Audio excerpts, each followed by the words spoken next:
नमस्कार, आप सभी का स्वागत है। आज इस वीडियो के द्वारा मैं श्री जावेद खान जो हिसार के रहने वाले हैं, उन्होंने अपनी बर्थ डिटेल भेजकर ये प्रश्न किया है कि क्या उनकी कुंडली में दरिद्रता का योग है, यदि है तो उसका उपाय बताएं। उनके बताए हुए समय के अनुसार वृश्चिक लग्न की कुंडली बनती है। दूसरे भाव में शनि है, तीसरे में मंगल हैं, चौथे भाव में राहु हैं और छठे भाव में सूर्य बुध गुरु हैं। सप्तम भाव में गुरु और चंद्रमा शुक्र और चंद्रमा हैं और दसम भाव में केतु हैं। इस तरह आपका यह चार्ट बनता है। देखिए, आप वृश्चिक लगन के व्यक्ति हैं तथा वृश्चिक लगन का स्वामी मंगल उच्च होकर तीसरे भाव में बैठा हुआ है, जो पराक्रम का भाव है, यात्राओं का भाव है, छोटे भाई बहनों का भाव है। इस कारण आप, क्योंकि मंगल उच्च के हैं, ओजस्वी हैं, पराक्रमी हैं, यात्राओं के करने वाले हैं, भाई बहनों के सुख से युक्त हैं, आप साहसी हैं, ऊर्जावान हैं तथा दूसरों के सामने अपनी बात को स्पष्ट रूप से कहने में नहीं झिझकते। आप टेक्निकल क्षेत्र में या हथियारों से जुड़े हुए किसी कारोबार में नौकरी कर सकते हैं या वो कारोबार कर सकते हैं, किसी प्रकार से उससे जुड़ सकते हैं।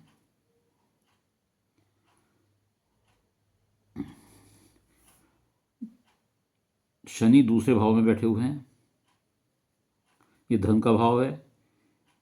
इससे कुटुंब का भाव भी देखा जाता है। आंख, नाक, कान, गले, बाल चेहरा आदि देखा जाता है। तो शनि के यहाँ बैठने से, शनि क्योंकि दयालु भी होते हैं, न्यायप्रिय भी होते हैं, तो आप दयालु भी होंगे और बहुत ज़्यादा नाइंसाफ़ी नहीं पसंद करते होंगे, महत्वाकांक्षी होंगे। काफ़ी धन, ऐसे लोग यहाँ शनि काफ़ी धन कमवाते हैं, लेकिन फिर भी ये खास बात होती है, कितना भी आप धन कमा लें, कितना भी पैसा आप पर हो, आप उससे संतुष्ट नहीं होते। कभी कभी ऐसे लोगों को परिवार से दूर जाकर कार्य करना पड़ता है। चौथे भाव में राहु हैं। यह बताता है कि आपके पास ज़मीन जायदाद होनी चाहिए या मिलेगी। प्रशासनिक लोगों से लाभ होगा। वाहन आपका अक्सर खराब होता रहता होगा। मकान, दफ्तर को या कारोबार के क्षेत्र को, वर्कशॉप को, जो भी आपकी है, उसे साफ़ सुथरा रखें तथा अपनी माता की सेवा करें। और आप शराब और मीट को छोड़ दें तो आपको बहुत लाभ होगा। और इसी प्रकार आपके छठे भाव में सूर्य, बुध और गुरु हैं। ये विदेश योग बताते हैं, इससे विदेश योग बनता है। सूर्य बुध बुधादित्य योग बनाता है, जो कारोबार करने के संकेत देता है।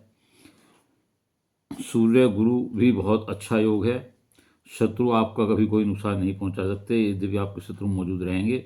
राजनीति से विशेष लाभ, ऐसे लोगों को राजनीति से विशेष लाभ मिलता है। शुक्र चंद्रमा बहुत अच्छी पोजीशन में सप्तम भाव में आपके। ऐसे लोगों की पत्नी बहुत सुंदर, आकर्षक होती है और प्रेम विवाह के संकेत भी मिलते हैं। पत्नी के नाम से अगर आप कोई कारोबार करेंगे तो वो ज़्यादा सफल होगा। आप व्यापारी हो सकते हैं, वकील हो सकते हैं, और यदि आपके कोई मुकदमे चल रहे हैं तो उसमें आप हमेशा जीतेंगे। मुकदमों में विजयश्री प्राप्त होगी आपको अपने व्यक्तिगत मुकदमों में। और ये भाव भी विदेश योग बताता है। केतु जो दसम भाव में है, ये कैरियर में सफलता, सामाजिक प्रतिष्ठा, मान सम्मान देता है, यात्राओं को देता है। पद, प्रतिष्ठा, शक्ति, धन ऐसे लोगों को मिलती है। इस प्रकार आपकी कुंडली में दरिद्रता योग बिल्कुल भी नहीं है। आप एक सफल प्रतिष्ठित व्यक्ति हैं, ऐसी आपकी कुंडली है। इसलिए आप निराशा का भाव छोड़ दें। या तो आपका फिर टाइम गलत बताया, टाइम आपका सही नहीं है, नहीं तो इस टाइम जो बनी कुंडली में यही बातें बनती हैं। आप निश्चिंत हो जाएं, दरिद्र योग नहीं है। और जैसे जैसे आपकी एज बढ़ेगी, आप पे धन, मान सम्मान, प्रतिष्ठा बढ़ेगी। आपने जो उपाय पूछा है, उपाय में मैं आपको बता दूं कि आपको माता की सेवा करनी पड़ेगी।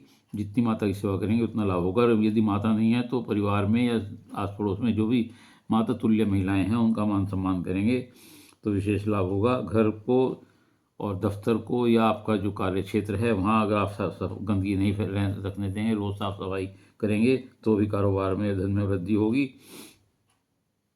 तो इस प्रकार मैं समझता हूँ कि आपको अपने प्रश्नों का उत्तर मिल गया होगा। यदि आपको ये वीडियो अच्छी लगी हो तो इसे लाइक करिएगा, शेयर करिएगा और कमेंट्स बॉक्स में जाकर अपने विचार लिखिएगा। इसके अलावा यदि किसी और का आपको कोई प्रश्न हो तो वह मुझसे अपनी डिटेल भेजकर मेरे चैनल को सब्सक्राइब करते हुए अपना प्रश्न पूछ सकता है। उत्तर अवश्य दूंगा, समय जरूर लग सकता है। धन्यवाद।